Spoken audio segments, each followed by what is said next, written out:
Sir ଏଇଟା ଗୋଟେ ଭଲ ବାର୍ତ୍ତା ରହିବ ସମାଜକୁ ସାର୍। ଆମେ ଗଛ ଲଗାଇବାଟା ଯେତିକି ନିହାତି ଆବଶ୍ୟକତା, କିନ୍ତୁ ଆମ ଉପରେ ଯେଉଁ ଅଙ୍ଗଦାନ କରିବାଟା ଏଇଟା ତାଠୁ ଆହୁରି ବହୁତ ମହତ୍ତ୍ୱ କାର୍ଯ୍ୟ। ଆଉ ସମସ୍ତେ ଏହା ହିଁ କରନ୍ତୁ।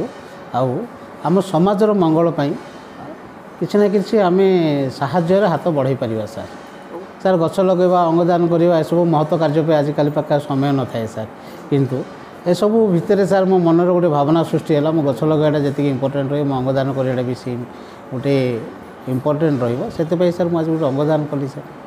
କାରଣ ସେଠି ଆପଣମାନଙ୍କର ଭଲ ପାଇବା ଆଉ ଯେଉଁ ଆଜି ଯେଉଁ ଗଛ ଲଗାଉଛି ତା'ର ଯାହା ଦେଖିଲା ପରେ, ଗଛ ଦେଖିଲା ପରେ ଯାହା ମୋତେ ଗୋଟେ ଆନନ୍ଦ ମିଳେ, ସେଇ ଆନନ୍ଦରେ ମୁଁ ଗୋଟେ ଖୁସି ହେଇକି ସାର୍ ଏସବୁ କରୁଛି। ଆଉ ସାର୍ ଏ 12 ବର୍ଷ ହେଲାନି, ଆପଣମାନେ ଜାଣୁଥିବେ ସାର୍, ସାବର ଶ୍ରୀକ୍ଷେତ୍ର ଯାଇଥିଲି ସାର୍, ଗୁପ୍ତେଶ୍ୱରରୁ ଲିଙ୍ଗରାଜ, ଏପଟେ ଆମର ବିଶ୍ୱର ଜଣାଶୁଣା film city Hyderabad Ramoji film city, ତା ସହିତ ବୁଲାରାମ ଜଗନ୍ନାଥ ମନ୍ଦିର ହେଉ କିମ୍ବା ବିଶ୍ୱର ଜଣାଶୁଣା ଯିଏକି ଆକ୍ଟର ଅଛନ୍ତି ସାର୍ ଆଲୁ ଅର୍ଜୁନ, ତାଙ୍କୁ ଦେଖା କରିବା ଆଉ ତାଙ୍କର ଡାଇରେକ୍ଟର ଯିଏ ଅଛି ସୁକୁମାର ଜି, ସେମାନଙ୍କୁ ରକ୍ତଚନ୍ଦନ ଚାରା ମାନେ ଉପହାର ଦେଇକି ମୁଁ ନିଜକୁ ଟିକେ ଶାନ୍ତି ଅନୁଭବ କରୁଛି ସାର୍।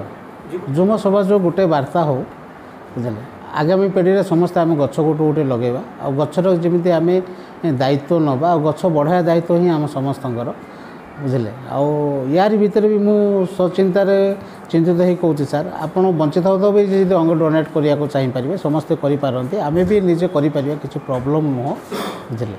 ଆଉ ଯଦି ଆମେ କାହାର ସାହାଯ୍ୟ କରିବା କିମ୍ବା କାହାର ଯଦି ସାହାଯ୍ୟ ପାଇ ଆମେ ଯୋଗ୍ୟ ରହିଛେ, ତାହେଲେ ଆମେ ବି ଅଙ୍ଗଦାନ କରିବାକୁ ଜୀବିତ ଅବସ୍ଥାରେ ବି ରେଡ଼ି ଅଛି ସାର୍। ଭବିଷ୍ୟତ ଲକ୍ଷ୍ୟ ରହିଛି ସାର୍ ଆମର ଯେଉଁଟାକି ଅଯୋଧ୍ୟା ପ୍ରତି ପ୍ରଭୁ ଶ୍ରୀରାମଚନ୍ଦ୍ରଙ୍କର ଉତ୍କଳ ମାଟିରୁ ନେଇ ସେଠି ଗଛ ରୋଇବା ପାଇଁ ମୋର ସେଇଟା ଗୋଟେ ରହିଛି ସାର୍। ଆଉ ଅତି ଶୀଘ୍ର ସାର୍ ଅଯୋଧ୍ୟା ମାଟିକି ଉତ୍କଳ ମାଟିରୁ ଗଛ ନେଇକି ଯିବି, ଆପଣମାନଙ୍କ ଭଲ ପାଇବା ମୁଁ ଆଶା କରେ ସାର୍।